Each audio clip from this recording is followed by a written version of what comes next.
Hello everyone, it's Adamant MTG, here to play Magic the Gathering Arena, and this time we are going to be doing a deck tech on a mono-white control deck.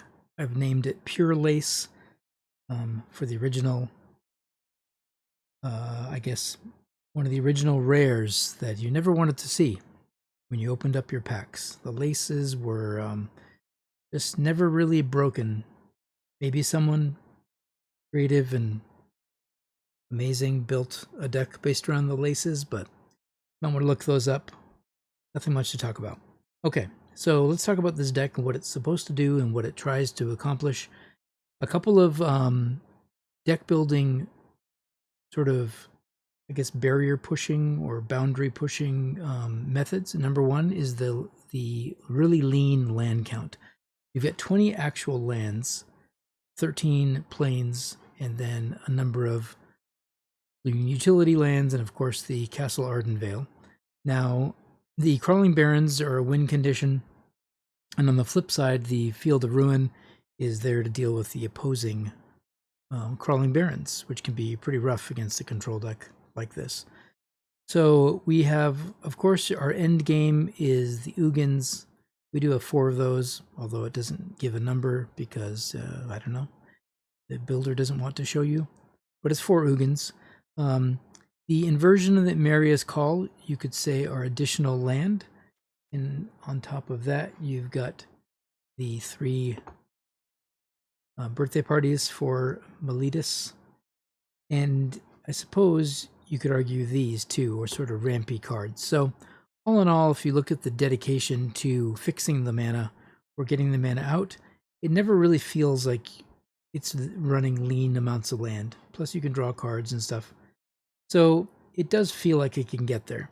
A couple of the kind of cards that might stand out to you is the single copy of Felidar Retreat. I'm actually trying that. It was originally a lower casting cost removal spell. I was trying Glass Casket's main deck, and I was also trying Banishing Light. And I decided that I want more ways to win, because sometimes that's, unless you're getting, I don't know, sometimes that's an issue. Everything else is sort of to control the game, draw cards, get to that late game where you can drop your really powerful cards. And let's see how it lines up. We're going to be playing best of 3 on the ladder, and we'll see if we can put some good games together for the video. Also, the sideboard, trying some things out, but in general, it's pretty straightforward. Not much to talk about here. We'll just get into some games and see how it works out. Of course, the decks to beat are Gruul and maybe Dimir, so hopefully we'll meet some of those matchups. The bigger control matchups like Esper and some of the other Yorion decks, we'll have to see if we get there.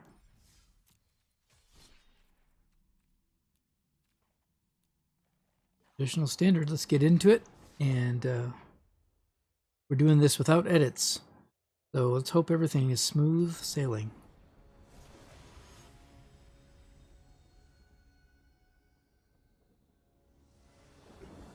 Versus Bequest, and it's a Yorion deck, so this will be interesting. Land looks very solid for a 20 in the deck. Not used to seeing 3 in my opening hand, but I'll take it. A fantastic number of land. Maybe that's the trick. You play it lean, and the shuffler gives you an inordinate amount. Now, because I have 2 land already, I do like to scry the first time, and then we'll start dropping land and drawing cards.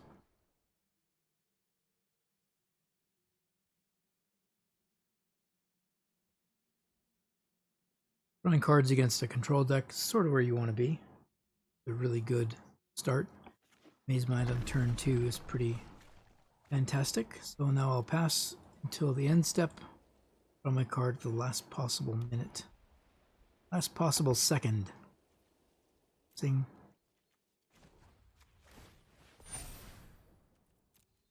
I'm going to do this during the opponent's end step, so they have no main step. If you're doing things here, they can just respond or ask something or whatever.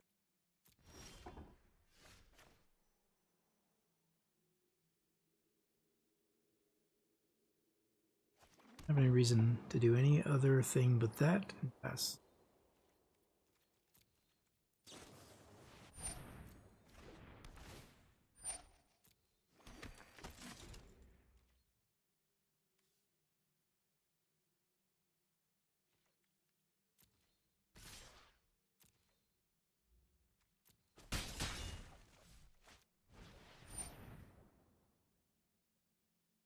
So blue-white control. At this point, we don't know if it's much more than that. Could be blink, it could be, there's so many things it potentially could be. I feel it's a pretty standard list. So, on that note, draw cards.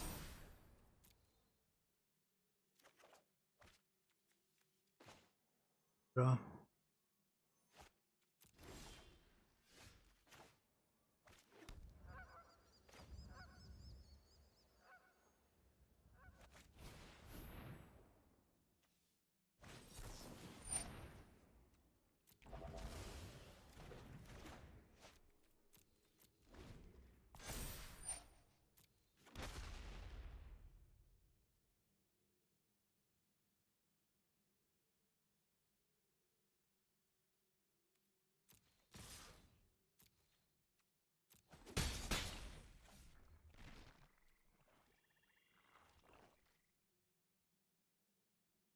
Only one source of blue over there.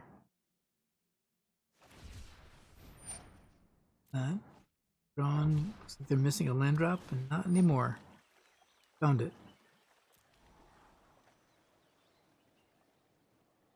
Found the land they were looking for.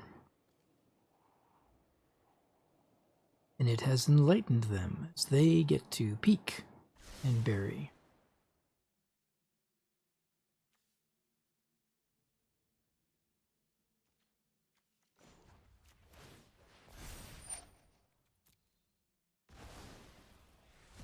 I'll use this for Vantress, typically in this matchup.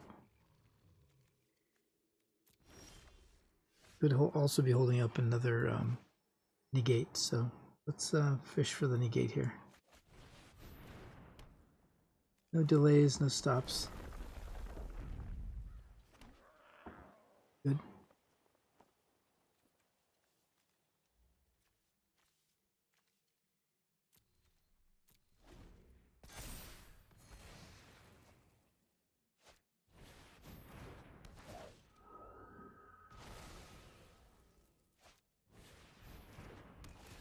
Oh.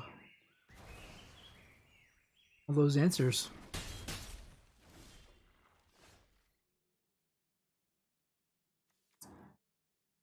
So at this point, I guess I blow up the board.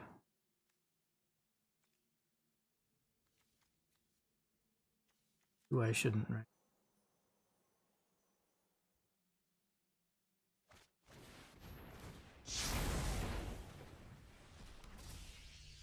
Fixed land. Suppose that's all.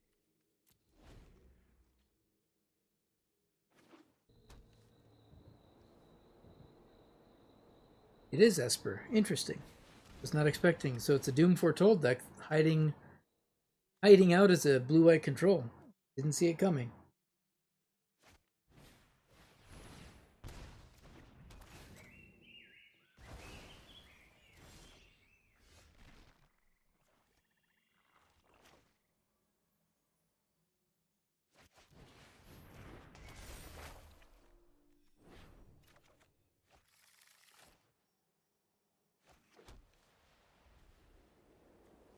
Take something of theirs. Reason why. Need to right now. I'm gonna wait it out. Arden Veil, I suppose, and just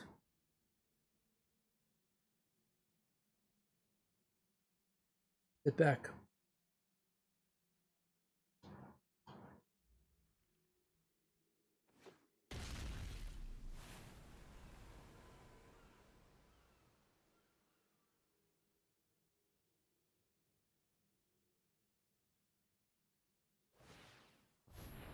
Depending how they tap, I could try an Amaria's Call next turn through their counter magic. Hope it punches through, but I mean, if anything, it just takes the counter out of their hands for Our boy Ugin. Okay, well.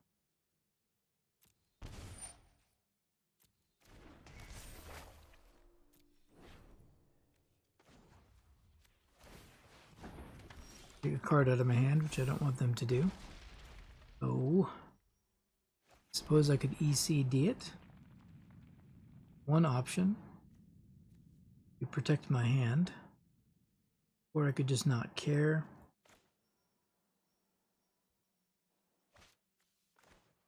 Pushing it. I think that's the key. Yeah. Try this.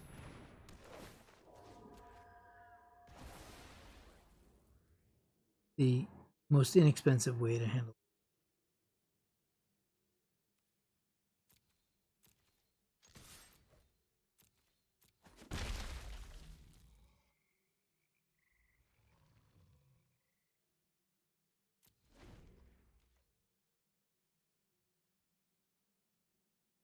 Try to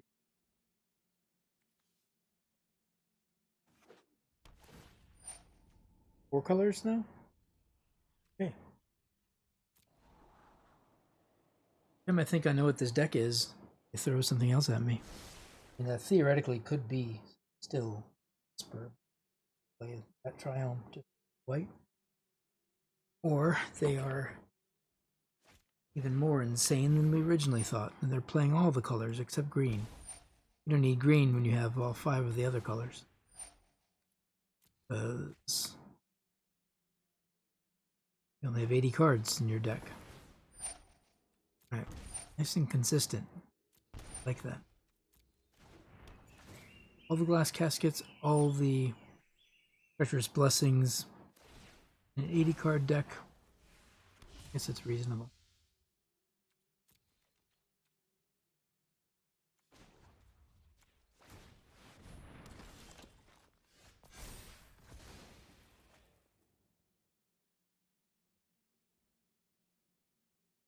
See, I feel like I'm doing them a favor by killing treacherous blessings. So I don't want to do an inversion right. I do it for 2. Why?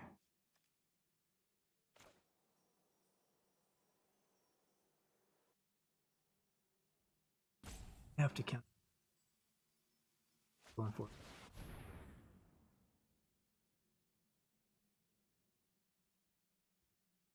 Clearly they have another negate. Probably want to run 3 or 2 in the starting 60. Huh. Must be nice.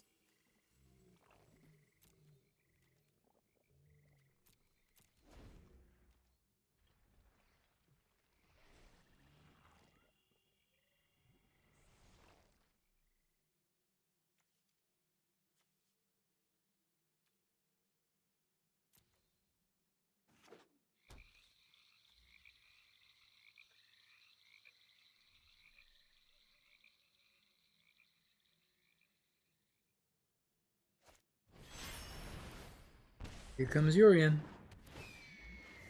And a neutralize to protect against the ECD? I'm guessing yes.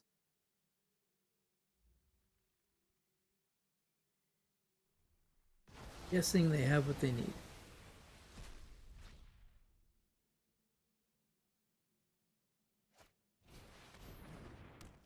And a Doom Fortress. Not goofing around anymore. They're not.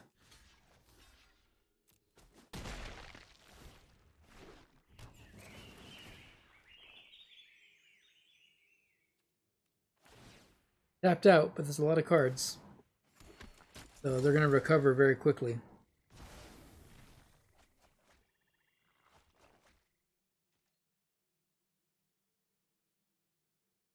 Build it up.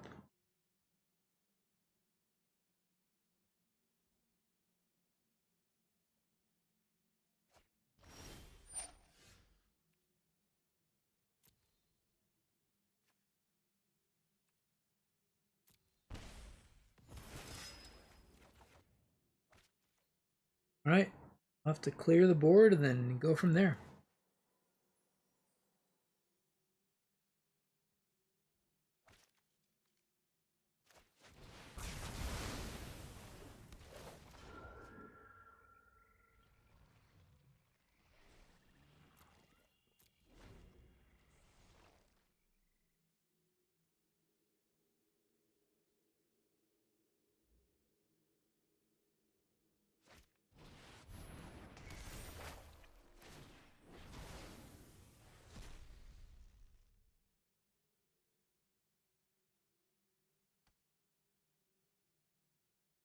And get greedy. Do all the things and put their shields down, please. Shields down. Yes, shields are down.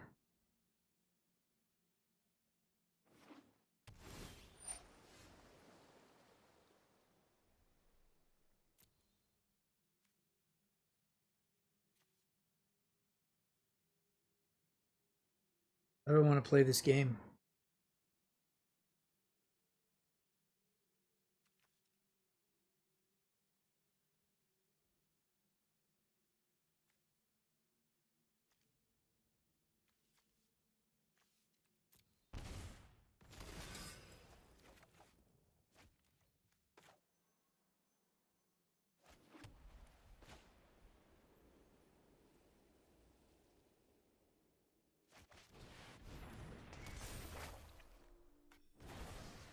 Give them good stuff. Korean, really?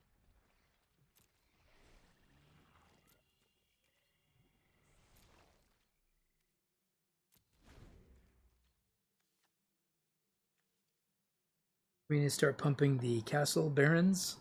Well, they might have instant speed removal, but I don't know what they would have. Eliminate's the only thing they could potentially be running. Eliminate, you never know. Not out of the question, but I haven't seen it a lot. But maybe the Crawling Barons is one of those cards that justifies it. I'm gonna use Ruin on. Feel the Ruin needs to. I mean, I don't want to make their draws even smoother, right? Be the end of a control match.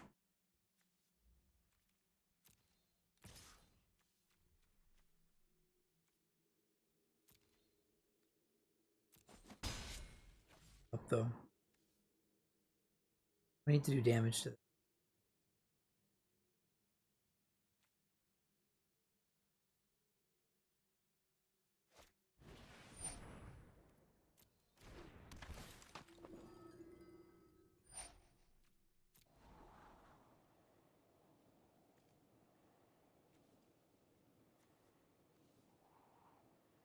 Yeah, they've got block.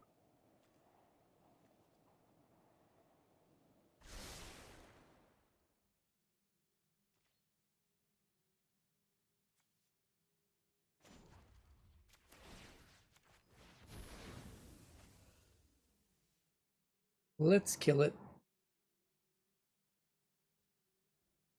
Maybe they'll want to use it too. Be great for me, again, putting them shields down. They wanted to keep their mana up. That tells me they have a counter spell. Counter magic confirmed. And I think we'll have to just deal with that.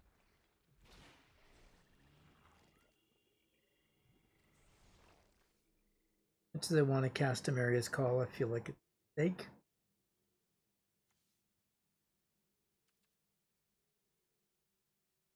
Wait.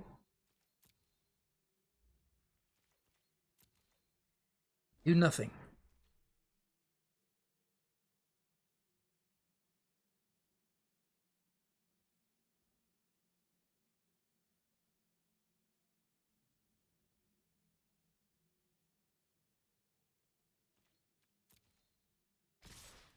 For damage.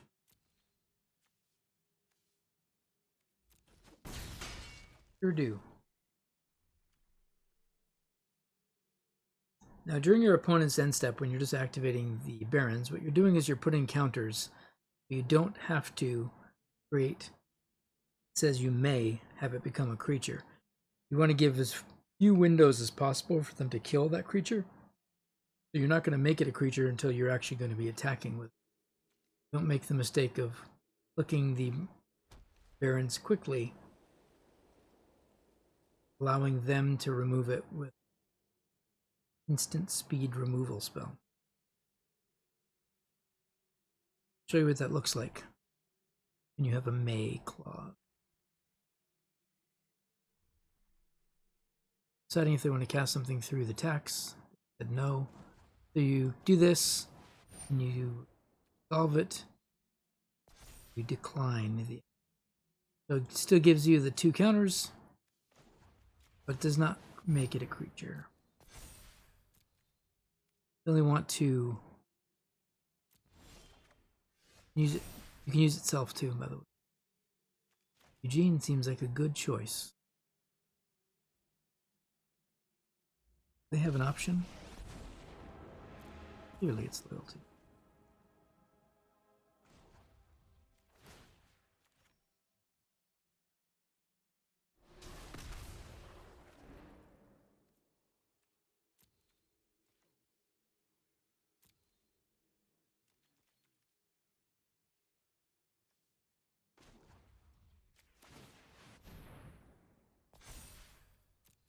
Can't. I guess I should have attacked with it. Wouldn't have hurt anybody. I mean, except our opponent's face. That was a mistake. Playing carelessly. Since I don't really believe they have instant speed removal, so it would have been a good time to attack and just see what they had.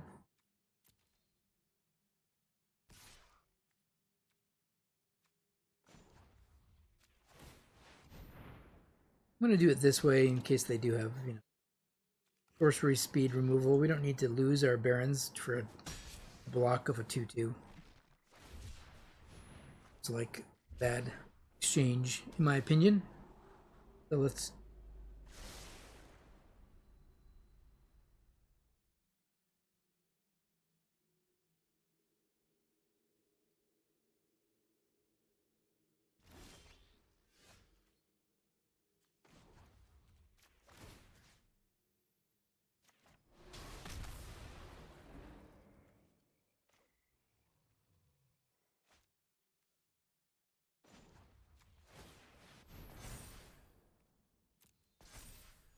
Also, these lands have summoning sickness.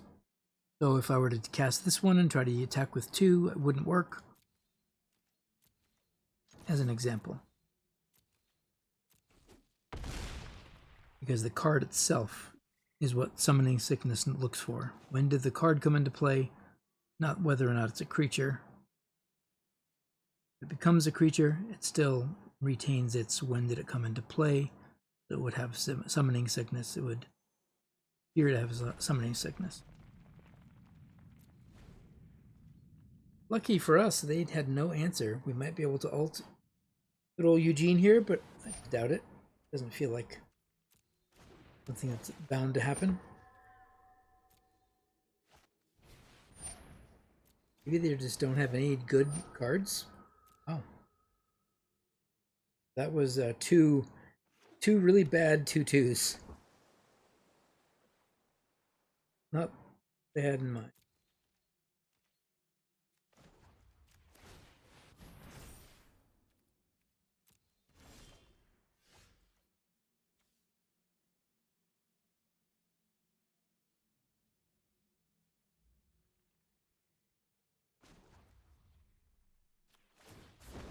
I think I want to do this.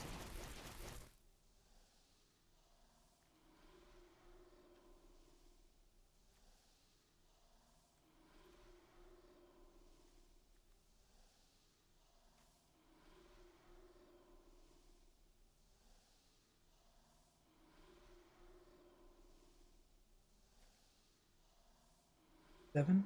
I'm gonna put 7.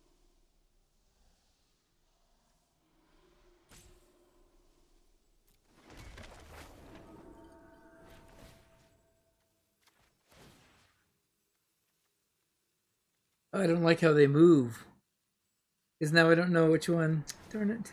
I feel. Alright, our opponent didn't like what was happening. I thought it was pretty fun.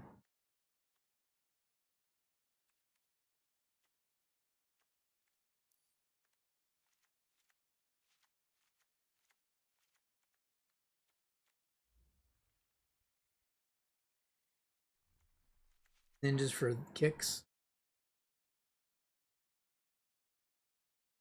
I don't know if they put pressure on a control deck, right?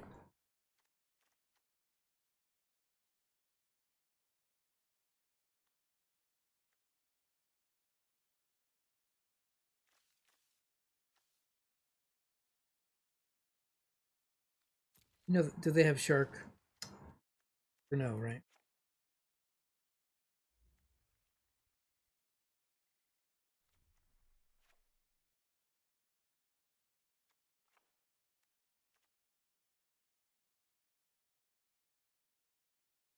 does have quite a few targets. I just think that would be good, but it's not good at all.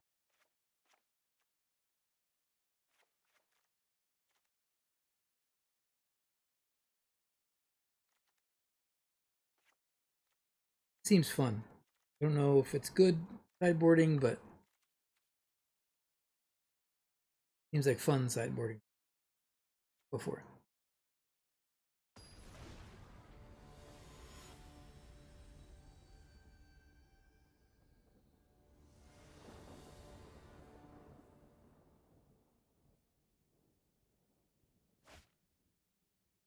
I'm gonna keep it because the Maze Mind Tome, pretty tough. Not my favorite keep. Gotta use these aggressively.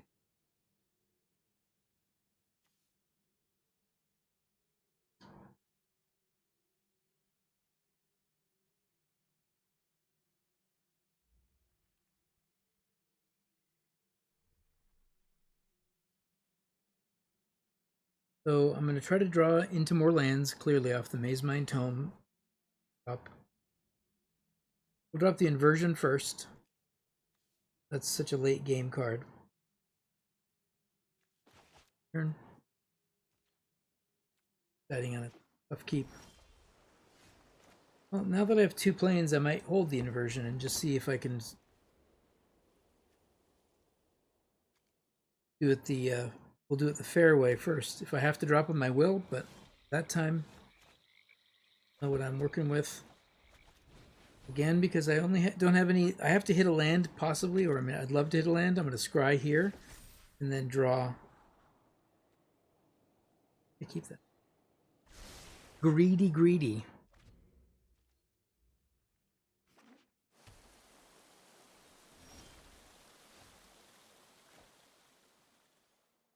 But take a big risk.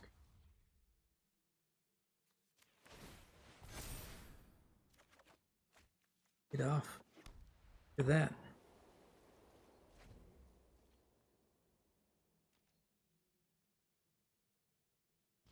Didn't have to drop it. We're again behind on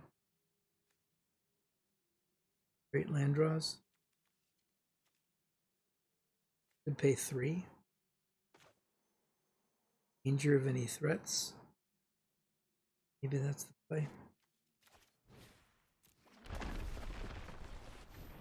They neutralize or they neutralize this. That may hurt quite a bit. Cute. Okay. Good. That's a late game card that I kept for, their big dance. Maybe it's a bad idea. Maybe when they dance, well, my thought process to keep that was for the dance.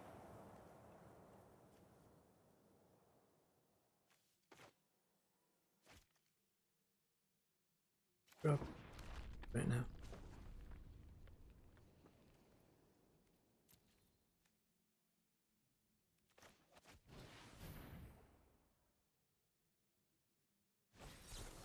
I don't like the advantage. It must be an old school player like me. We don't like anything that gets you cards. That the feeling of card advantage slipping away is a big problem for control decks. So those are really solid counters. Even though you would think, some of you might wonder why a control deck would need to counter that, but because it gives me an advantage in, card draw, getting land out quicker, accelerating my game plan before theirs, and it's a big problem for those kind of decks. So I think that was a great, well played counterspell.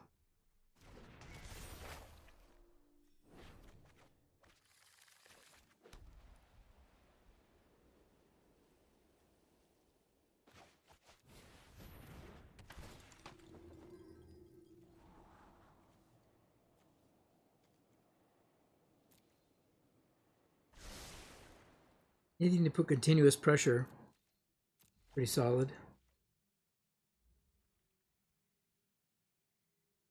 My book.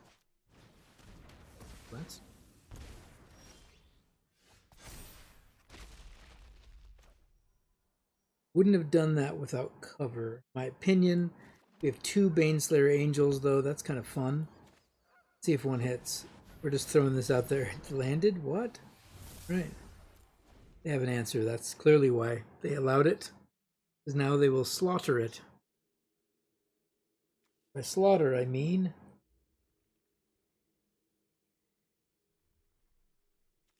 What do you got? I feel like if you're already deep in Feed the Swarm, you've got 17 other block removal spells. This is like, 4th tier. It's great. Don't get me wrong. I like this card, especially since it has versatility against enchantments. But I feel like so many removal cards must be sitting in their hand. They have to think of how they want to do it. Or they have 4 ECDs and something wild. One of these the dudes that I took out. Yeah, you know what I'm talking about. Because I don't.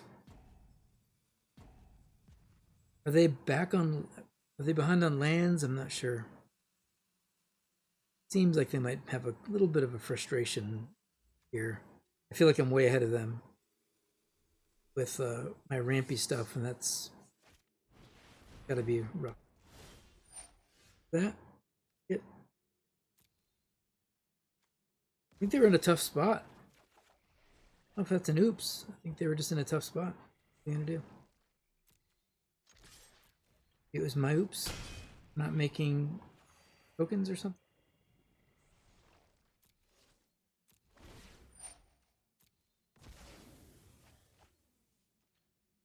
They got rid of Miletus's birthday party. That was that was. They want to. If you want to strike at a. Oh boy. Too much. I do like that Feed the Swarm though. I have no problem with that card, but they got a bad shake of things, I think. But I'll take the win. I will take the win. What have we learned? I don't know if I learned much from that match. But tighter plays, obviously. We're going to make the best of a deck like this, which is arguably, an off-meta deck. Risk. Anybody watching this video who wants to take this into a tournament, like I will be doing, just be prepared, practice, learn the ins and outs, try to make your plays as tight as possible. If you can eliminate your own play mistakes and sequence things really well and all that stuff, you can be successful with any deck you put your mind to. The better the deck, of course, it makes it easy, those decisions and lines of play easier. Playing a deck that's a little more difficult or a little more off meta, you can accomplish 2 things. One, surprising your opponent, who's like, mono white control, what is this? And then they just are scratching their head and scooping up their cards, and you're getting a victory. Or they embrace it and say, okay, how would I build mono white control? And they kind of come up with a game plan, and you have to defeat their game plan. This is fine.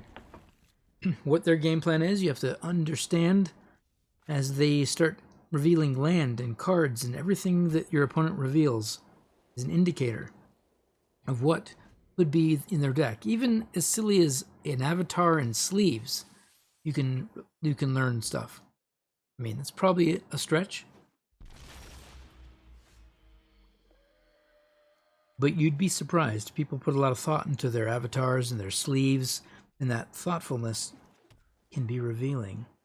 Reveal secrets, their intent, their style of play, what cards they might use.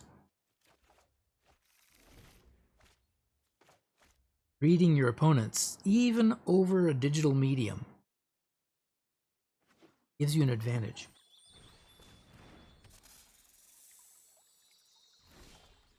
Moss Viper. A death touch creature that I'm not quite used to seeing. I'm a little bit baffled, staggered, unsure of myself. What do we do? How do we answer such a threat? Well, we're going to actually use this. Not the biggest threat in the world. Maybe a control player should hold back, but I feel like I want to do stuff. I feel like doing things. Is that the mentality of a true control player? No, not at all. You're a true control player. You're all about patience, establishing your mana base, getting some card draw in there, just sitting back. You're not worried about anything except preparing your forces, your troops, your plan's coming together. We're looking at this side of the board. We rarely even care what these, but the side over there, they do whatever you want. We're establishing our game. Our game. Start with this. Now, as much as I want to scry, I do want to scry. Perfect. Just to ensure that I have that land on top, and then everything else is exactly where we want to be.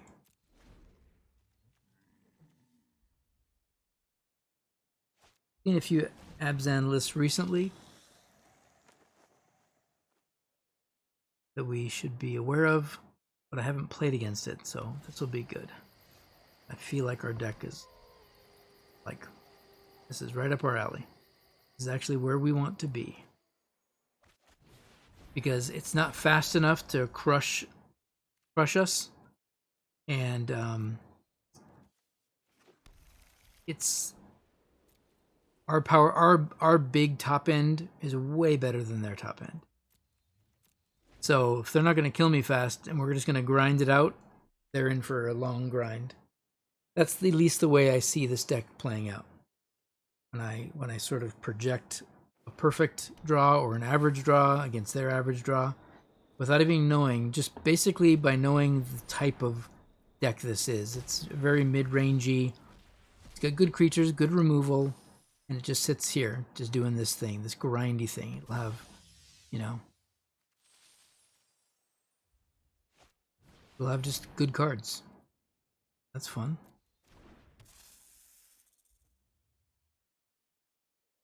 Really fun.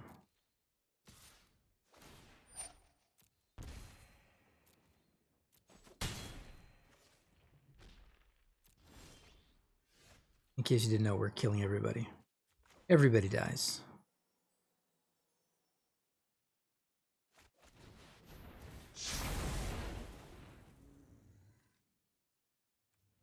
Draw a card as well, which is a land. Nifty.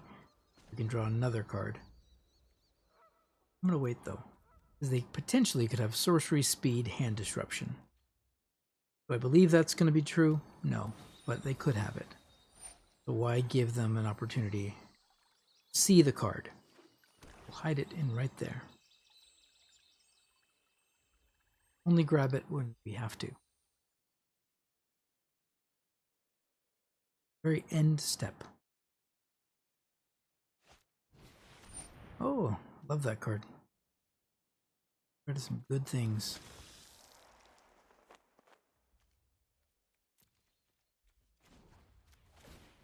Draw a card. We will giant kill the Nighthawk.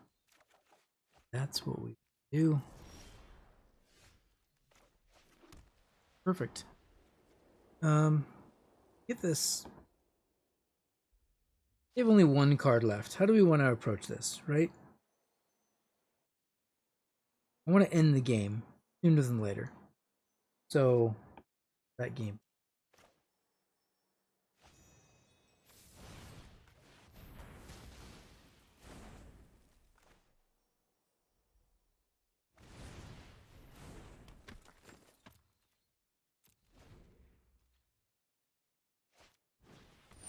Yeah, that's not gonna do it. That is not gonna do it.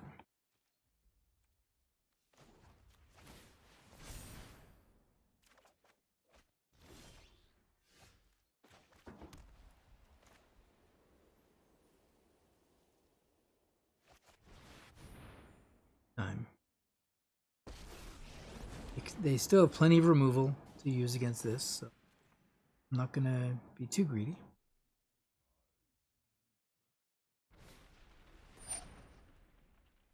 Nice. Maybe unnecessary, but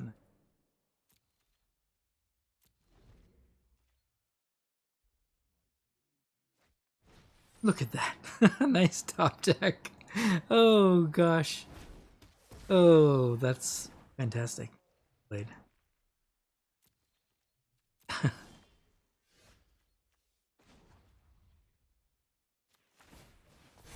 Well played.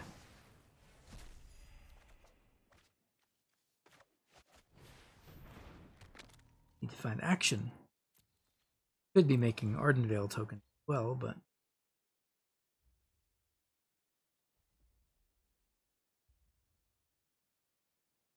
finding a way to defeat your opponent sometimes the tough part. But I think that now at this place in the game,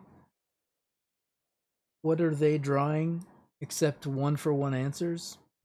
For the most part, I handle any threat they can drop. So I feel like I'm just driver's seat.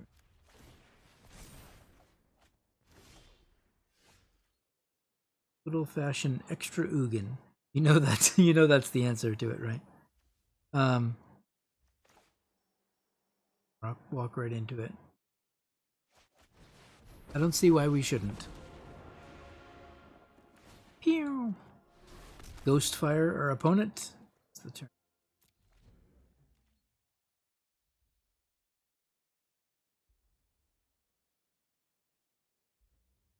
Suppose if they ECD it, that would be our worst. I'm totally wrong about how much white. Maybe I'm overestimating their intention to play white cards. Looks that way. There's some wild spice going on over there. Wild spice.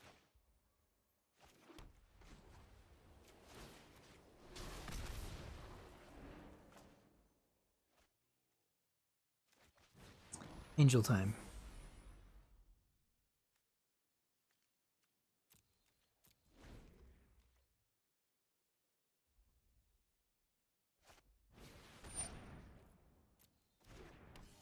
Get ultimate Ugin next turn. Are we gonna do that? Nope, we're not. Opponent said no. Nope, that's not happening. Okay, interesting sideboarding here. See a lot of neat things happening. I think there's a combo or something here that I'm just not intimately aware of.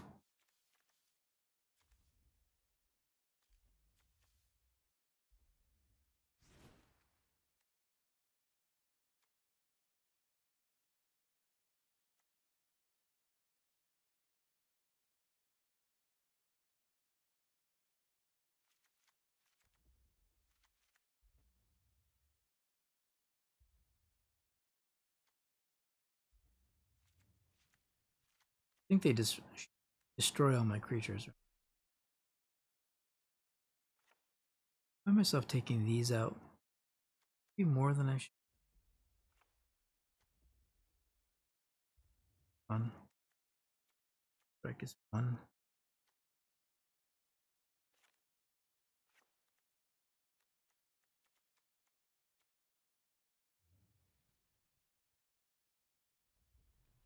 Debating if Ugin is that good in this matchup.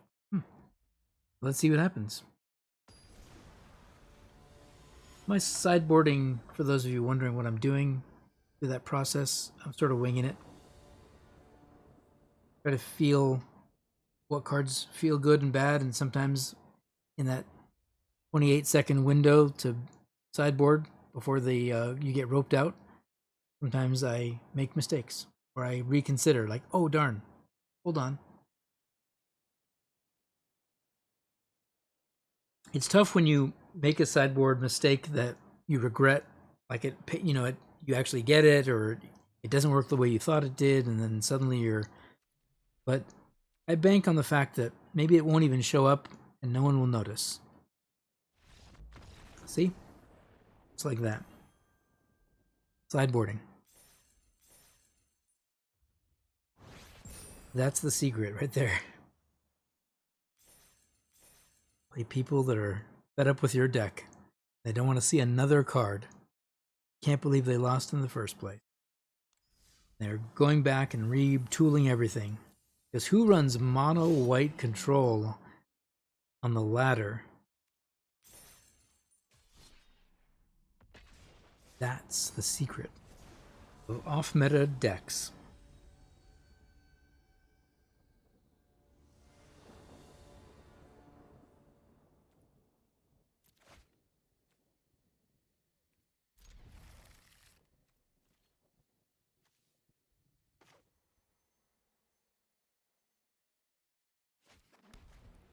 The chilies. I just thought of it. Wouldn't that be a great name for like a frozen Greek yogurt? And you just call it the chilies, but you'd spell it like chilies, like cold, because it's frozen yogurt. But it's Greek yogurt, so that's where Greek mythology and the Achilles heel thing. You know, are you with me? Are you following me? Good. Business ideas. Just take that as a free consultation. Need any other brainstorming ideas or new business, sort of things? I can just come up with them just like that. A Chili's. Let me know. I'll be at your opening extravaganza. So let me know when it's built, and I'll be there.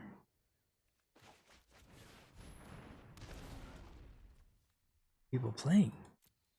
More Abzan colors. Is this the new hotness? I hope it is. It's so far so good.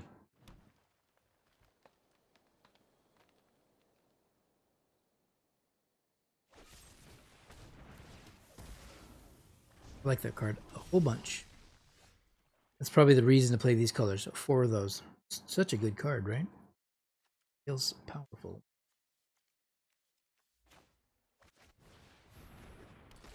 What I'm gonna do. Value. Thanks, Prince. Delicious.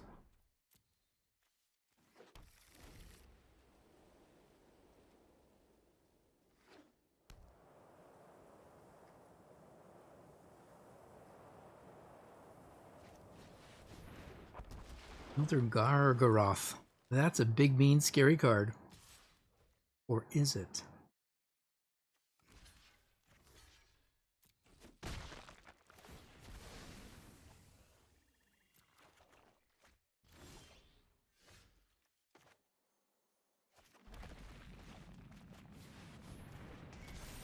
It isn't. Exiled. Thank you. I felt so good. Something very satisfying about ECD.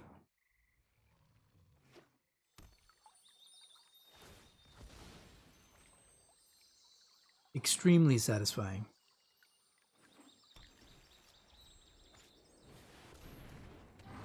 Oh, goodness. Frightening. A frightening, Titan. Not what I was expecting. How do we deal with this? Trample or anything? It's just a thing here? Sure.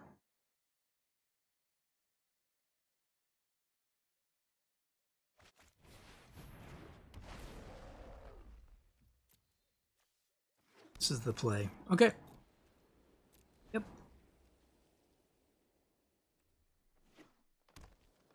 To deal with 3 Amarius calls. I don't know if there's an answer to that. Doesn't even have reach, even though he's up on that high little gem, that whatever. Outcropping of crystal.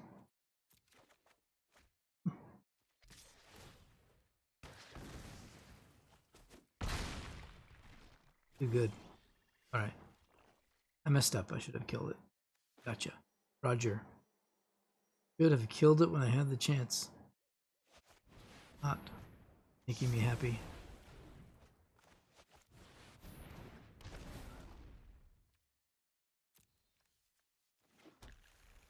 See how much land this deck seems to generate? It feels really fun. It's like feels rampy even though it's got 20 land in the deck.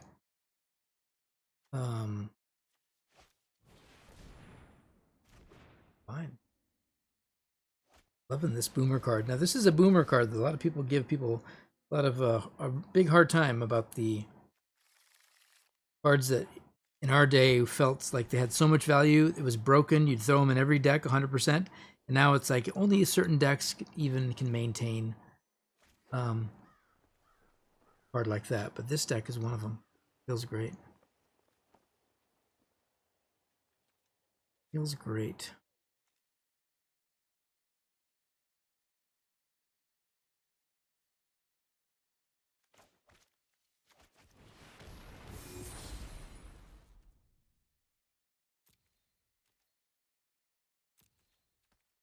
The cool thing about that indestructible clause in the Amarius Call is it lasts until your next turn.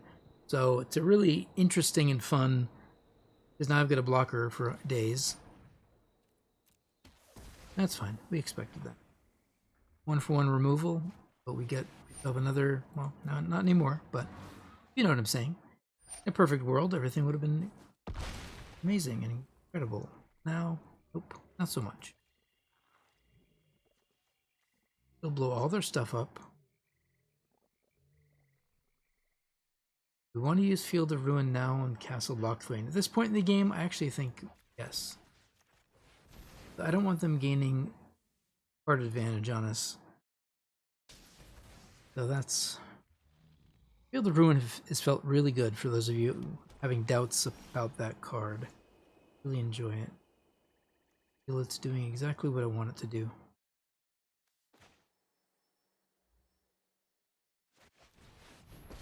Yeah, we're going 6.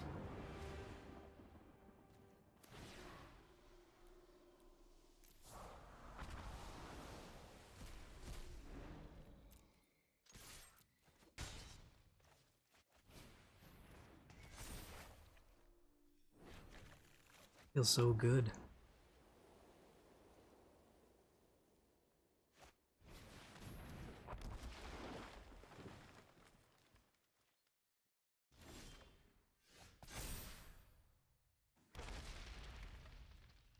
Perfect answer at all, but something.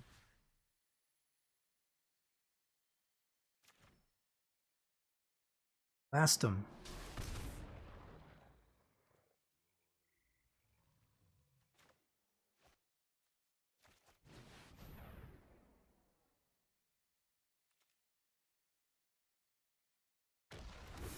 Just overload them, right?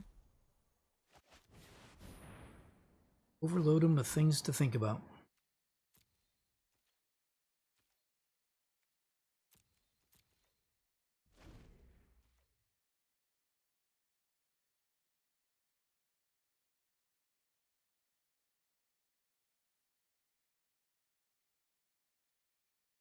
Now how would I sideboard against a deck like this? Definitely a different build than the last one. Same colors, but a different style of play. So I don't know that I'm gonna worry too much about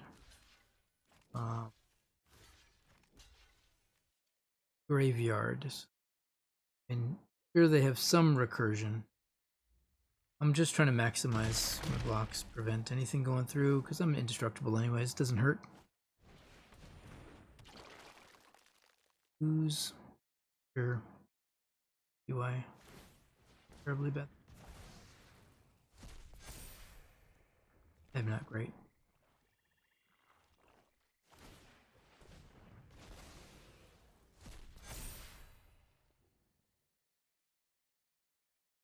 Check. Got a range of ghost fire now.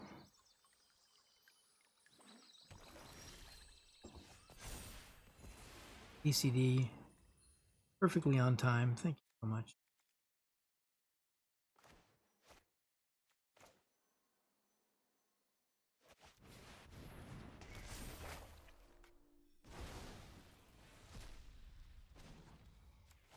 Not make my opponent happy.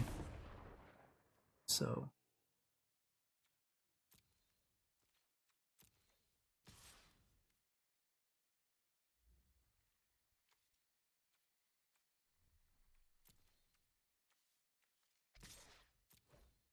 Back. Love the card.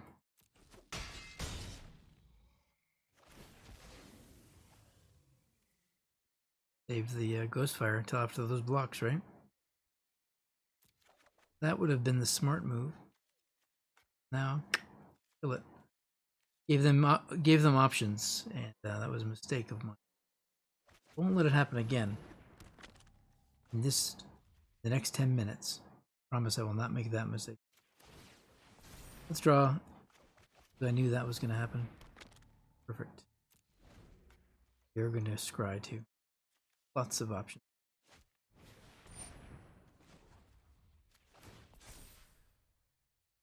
More options the better. They get a card here. I mean, worst card. Probably better to draw that and cast it and use the scry option to set up my hand. So arguably, instead of RNG giving me my next card, maybe I should have kept that on top.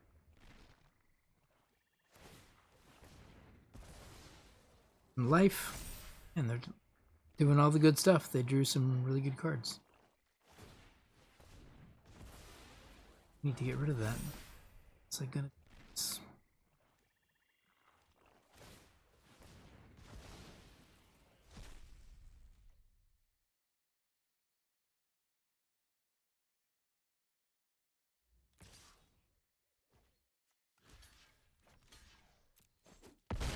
Must block.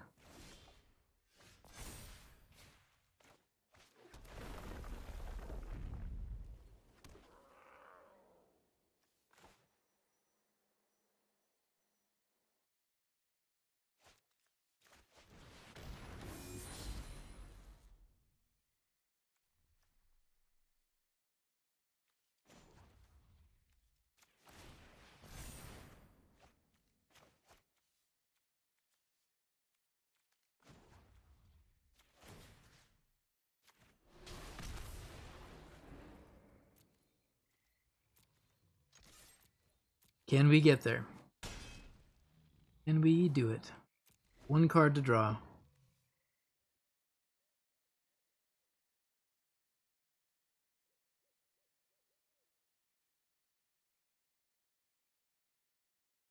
Could it be? Mythos, nice. Such a good card.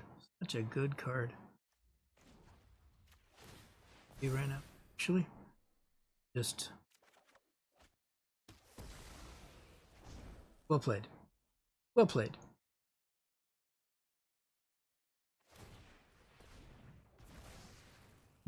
Just like, yeah, I like it. That's an appropriate act. Ugin approves.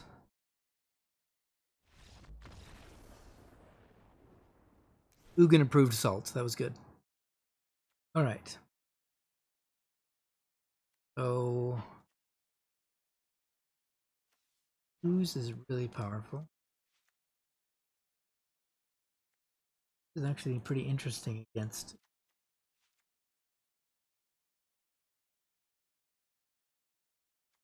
the big Gargaroth. I don't think getting rid of their is not bad. They have some things, right? But not a lot. Like they can get Bala, that's all I think I have to worry about. No, I'm not gonna get rid of their graveyard. That's not a thing. Know if like the looping Yorion has the kind of value or hate it with ECD especially, but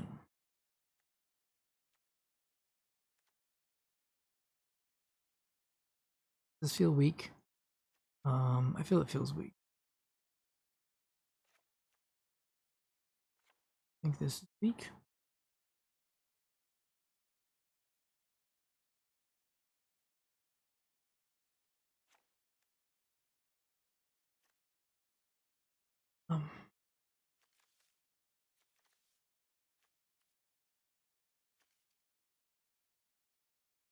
Good stuff. Ugin is a mistake here. Might be a no Ugin matchup.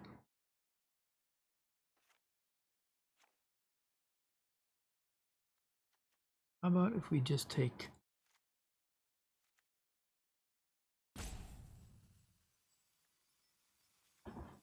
We're going to try crazy stuff. Let's see if this works. Who knows?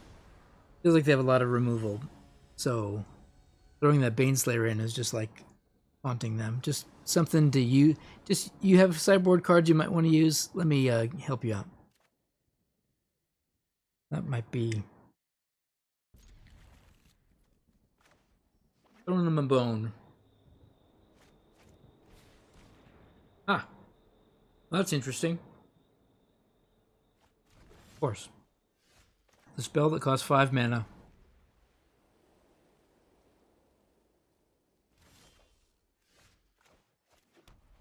Just top deck another one when we need it. Beautiful. Okay, we need land.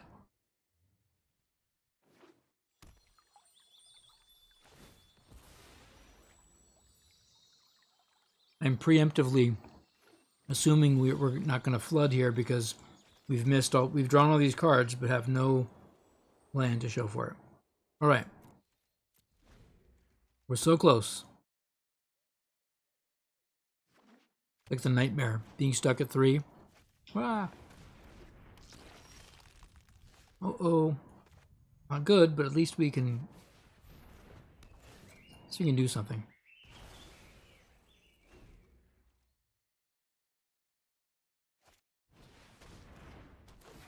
Are these bad cards? You might be asking yourself why I'm playing them. I'm sort of still testing.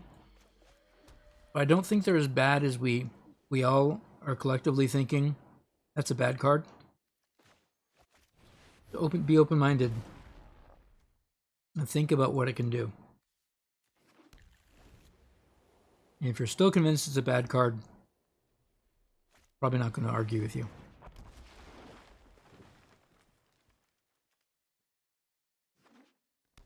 That turn 1 duress. Let's talk about it. Why do you turn 1 duress someone? To get something out of your hand, out of their hand, that's about to have an impact on the game immediately. In my opinion, I like holding duress. Hold it, hold it, hold it. Especially against a deck that isn't threatening like Ember Cleave or anything. You know, there's nothing that's dropping on turn 1 or 2 that's frightening. So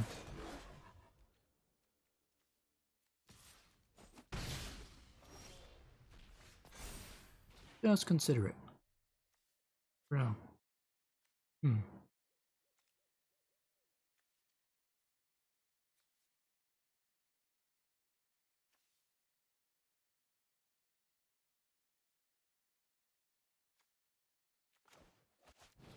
This is a no-brainer.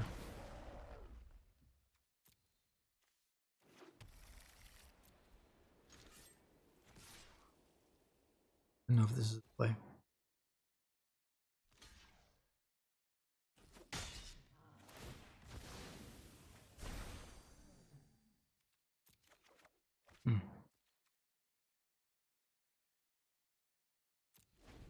I don't know. I'm waiting for like, I don't know. I don't know what I'm waiting for, honestly. Maybe this is terrible.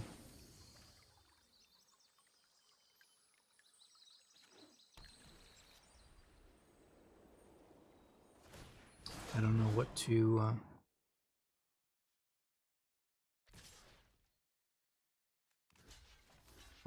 range. Range attack.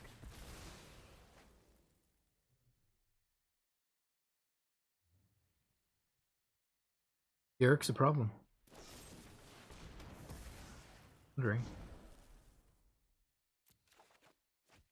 Pretty nice.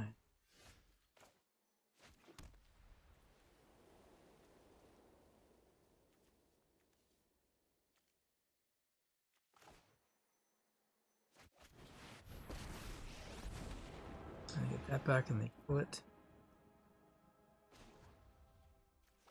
That's fine.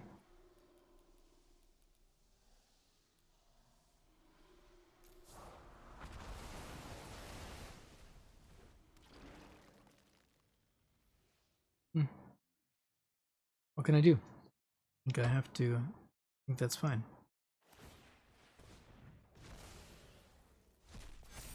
Two cards, 3 cards in hand. Oh.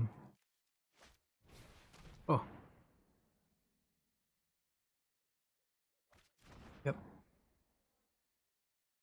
Makes sense. Well played.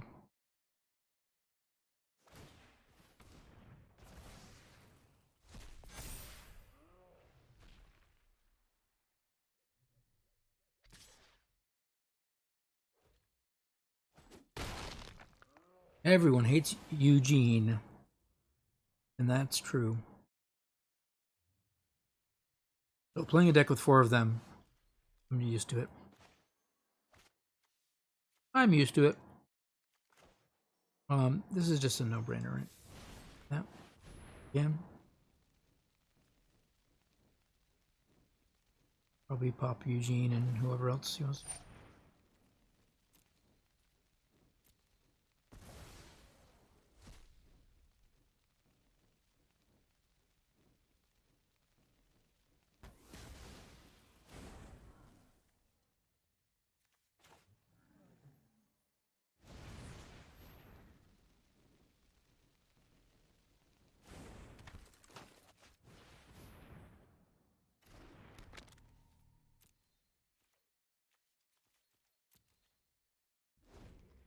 A little bit of card advantage.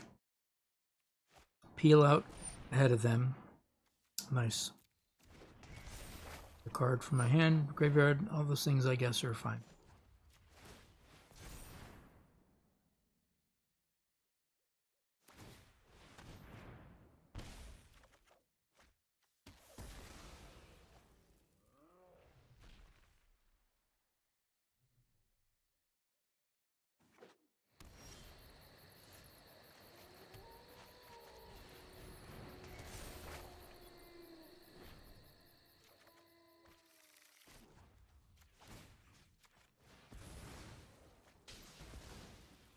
Even though it's doing damage to him, quote unquote, the getting cards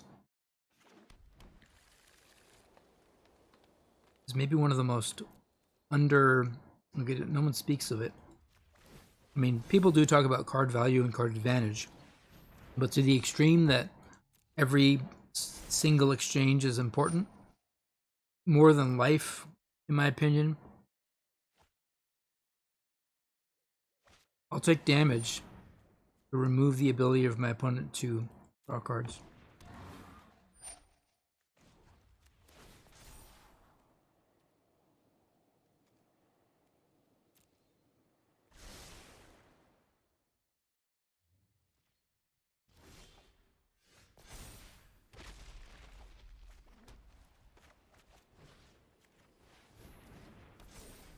See? What do you think of that now? Now you're impressed, I'm sure.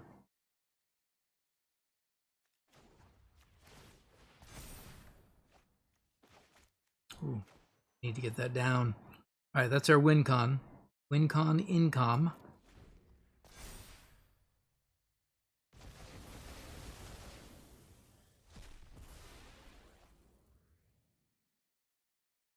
Iliad's punishment. Mm-hmm.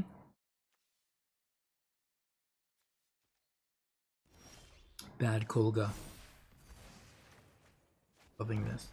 Loving love. All right. See if we can find another ball or whatever it is.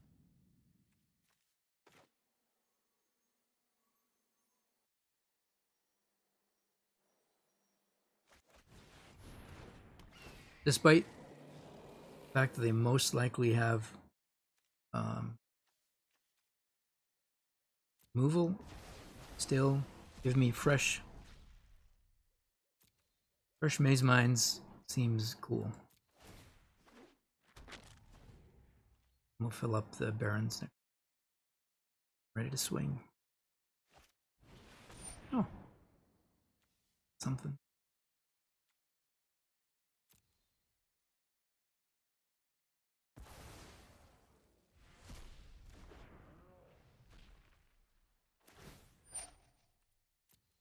Olga's getting ready to get out of the corner. Out of his timeout. His buddy, Purelace from the, well, wherever he's from.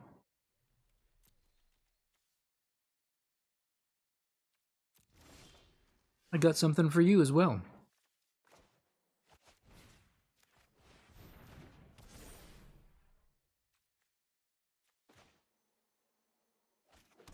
Miss it?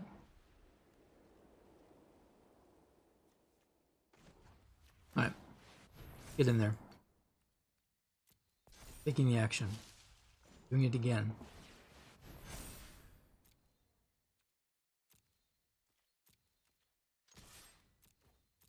Swinging all. Okay. Reading aloud.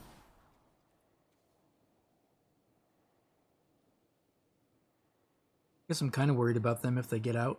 They unlock those cages. What are the chances? No way.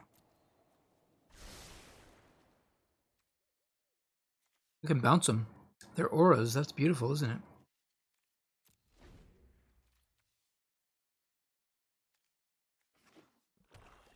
That is a beautiful thing.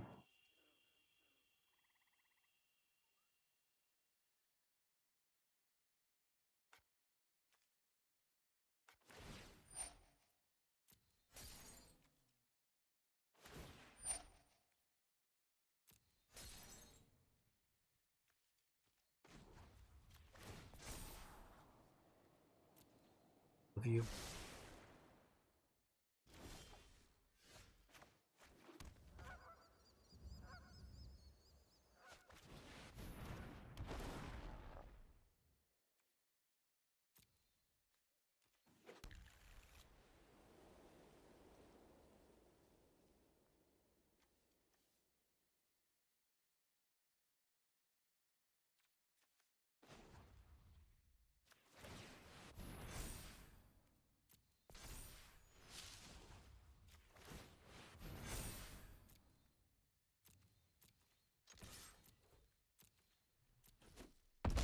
Right? Clearly the play. More of him. He's everywhere. Kind of tired of him, though.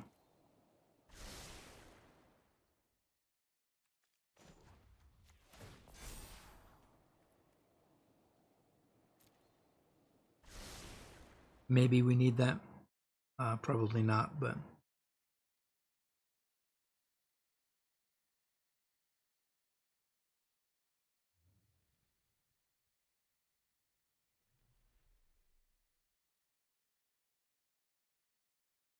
Now they could have a way to kill the Heliod's and then activate Blue Kronos.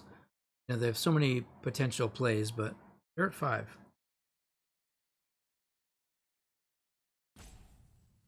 And they have to keep up instant speed removal to deal with the crawling barons, which I doubt they have at this point.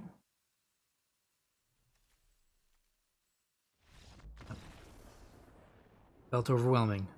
I understand. Your scoop was done in honor.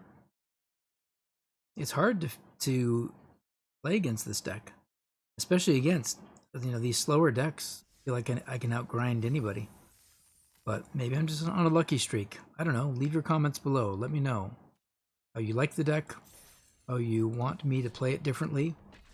I feel like I'm a very, I don't want to say a control player, but my mindset is definitely delay the game, hold the game out. You might know me for loving the White Weenie deck, but the White Weenie deck sort of is outside of my box. I want to attack and swing and feel aggressive, but in general, most of my plays are done with the passive mentality, meaning I want to play more Magic. I want to survive to play extra turns of Magic.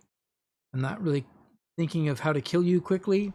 I'm just trying to think of how my cards work together and whether or not I built my mana base right, and whether or not I feel like this deck, what does the deck need to make it better, or is it just as good as it will be? And I have to just play a ton of games with it and get into it. A lot of things that go through my head, but right now it's not how to remove my opponent from the game. So in that way, cards that give me choices or make me think, oh, this is a kind of a cool combination of cards, whatever. When do I drop this as a land? Do I scry first? I think I do. Lovely. Okay, so they're on red-green, which is potentially very dangerous. They're on some weird ramp stuff. It might be Teamer ramp. I ran that deck in a couple tournaments and played it on stream. Didn't do... it wasn't bad. Slowing down their production of mana is key, in my opinion. They usually must have a land next, so let's give us every opportunity.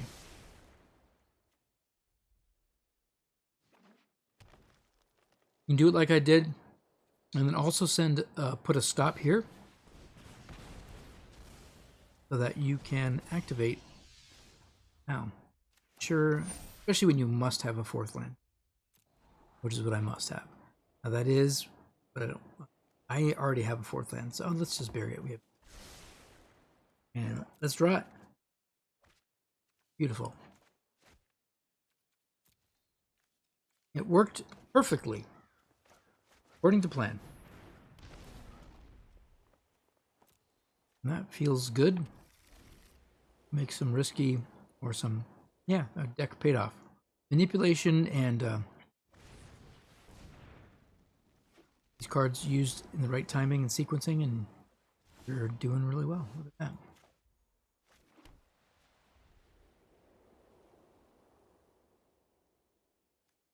I think I'm going to reset here.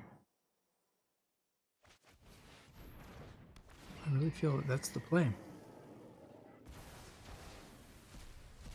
Should have scried. Yeah. It was a free scry that I didn't use.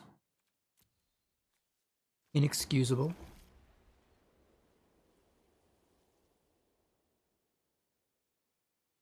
Information is power. I gave away the opportunity to peek. And that peek can often be game-winning, game-changing.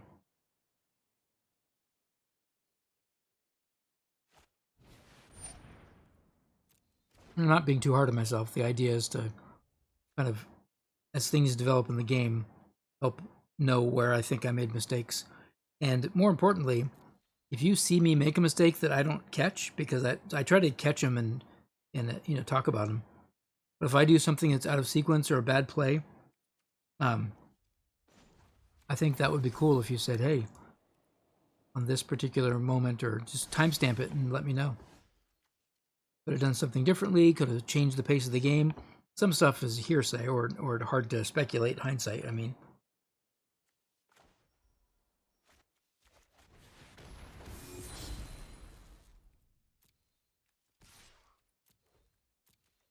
But I appreciate the feedback. And anything, again, I think the hardest thing is to, I know what I do know, and I know what I miss when I catch it, but the scarier things are the things that I'm oblivious to. Things that later I look in chat and go, oh my gosh, you're right, I could have done that differently, and everything changes.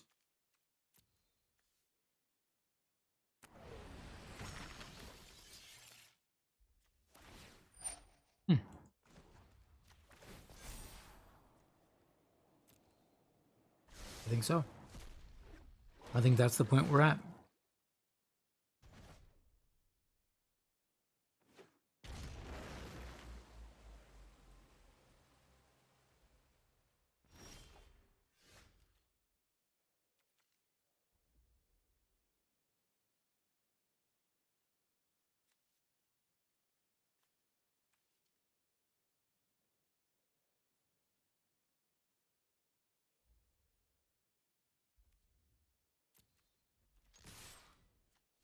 It's 8 in the air, right? Maybe look this up and go for the win. What are they going to do?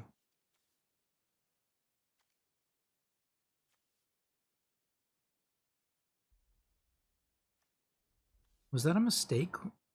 Were they? Is that a mistake? I feel like it might be. Perfect. Okay. So good.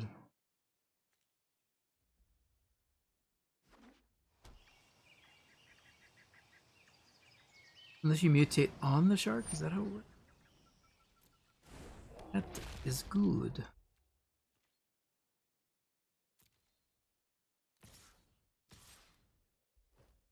Beautiful.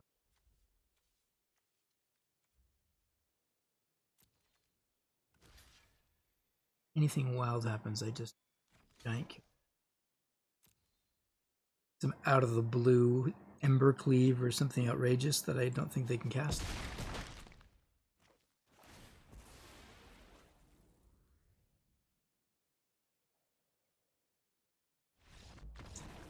Got him. Game 1. Those flying threats were too much, so we're going to put more in the air. Do it. Rampy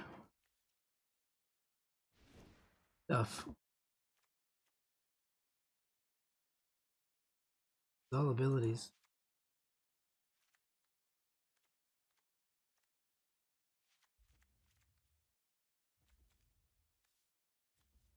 How many actual targets do we have? The glass casket. A handful, right?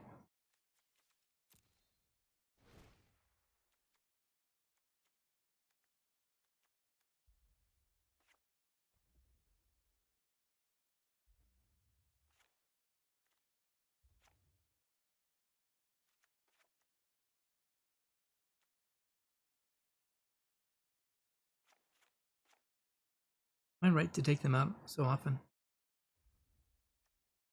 Another enchantment for them to deal with.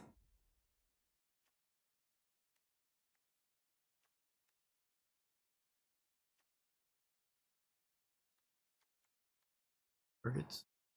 Right, what am I missing?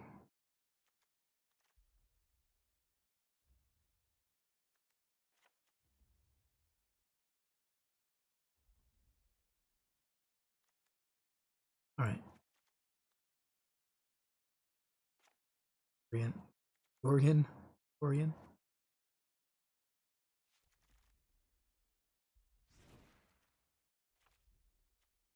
3.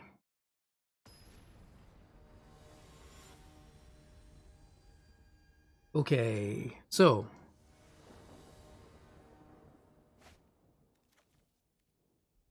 yeah, perfect. A friendly opponent. It's nice to see. Hello, friendly opponent. Angled Chlorohedron. How much of a threat is that ramp, you know? The truth is, you get so much done on 4 mana, right? I'm gonna be the person that takes away another green source. 2 forests and another green source, you know, they might slow them down. Cultivate, who knows? That could be the... Oh, never mind. So they get it back. That's okay. They had to spend a pumpkin. Little mouse. Do that.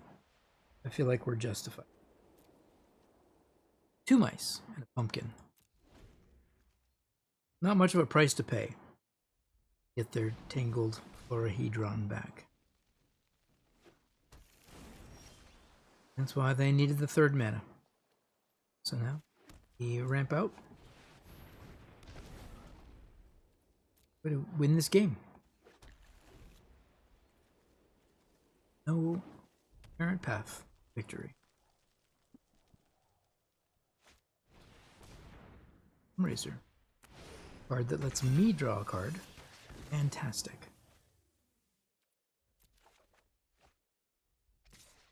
I think I'll save it though. I want to save it. Savor it.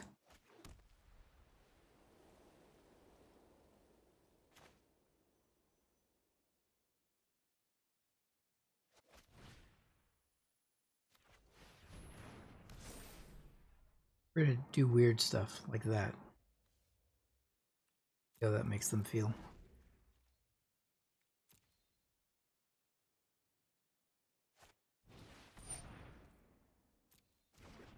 Shame they didn't read it.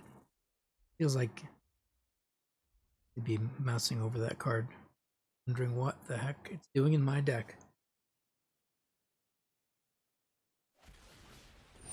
So when evaluating cards like this, look at that, they spent another pumpkin and 2 mice to remove that card. Fair enough, I get it. Anyways, when evaluating a card and determining whether or not you like it, or obviously what you want to do is think of all the things it could be. Bad now. I'll let it hit me out. All the things it could be or should be, and eliminate those first. Like, what's better than this? What's better than this card that you're playing? If you come up with, there's always a better card, and your card is just being played because of this particular flavor, no one else is doing it type of thing, and you want to be that, you want to have that vibe that you're a you know, building something with your own brain, not just blindly net decking, but you're putting thought into the game, and you want to be valued for you're trying new things, risky things. You want someone to say, hey, no one plays that card. Eliod's Punishment, you know what? Maybe you're onto something. And you kind of nod slowly, like, yeah, maybe I am. Or maybe you're not. But that's not the point. The point is, does it make you feel good? I say, go with the card that makes you feel good. Have a good time in this game. Enjoy it.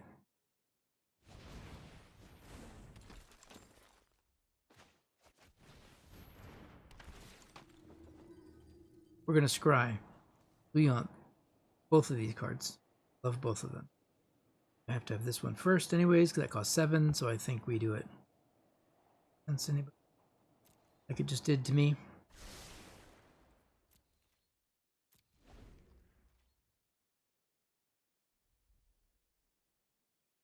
We're giving them too much time, but I guess that's... what do I expect from my deck? Get mad at the Charming Prince? He's not supposed to be attacking. He's just a scry guy and a exile guy. He just sits in his castle and just signs papers. Authorizations, such. So when I say attack and he's like, what? Well, you do have a sword, right? But it's just for show.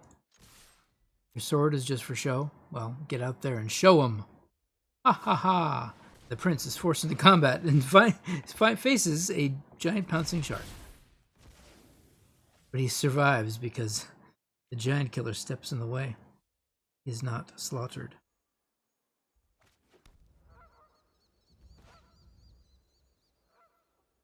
Yeah. Exactly what I'm doing. Why wouldn't?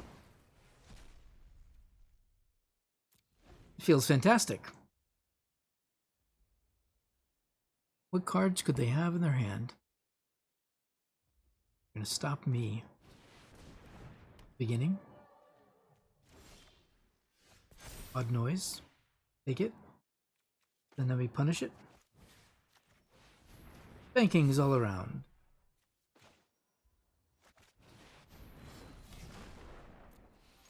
Gonna go wild. We're gonna go for it. Make it happen. Things get bad, I'll just blow up everything. I feel like we're in a pretty dominant position right now. Feels good. Feels like we are on the path to victory, but you never know. Decks can, like, thinking they can't play the dragon because they don't have double red. Trying so hard to get there. Fortunately, giant killer on the prowl. So what do we have to do?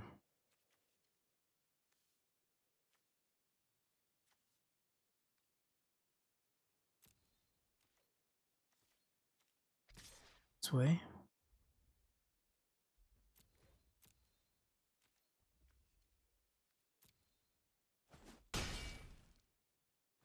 Use some awkward blocks, Ardenvale blocks, etc. So I think we're fine. Removed. Punishment. Sure. Auspicious. Oh, some fun with landfall. Respectable. Get it? Get why you'd be that kind of person? That is fun.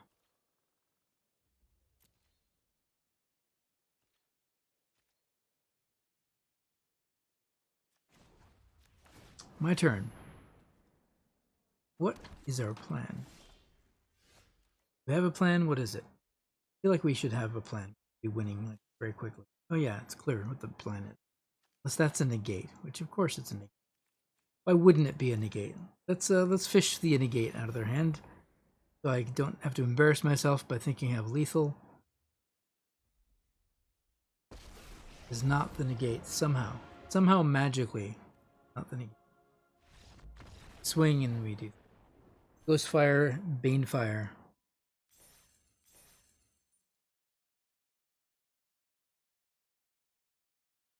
Just too perfect.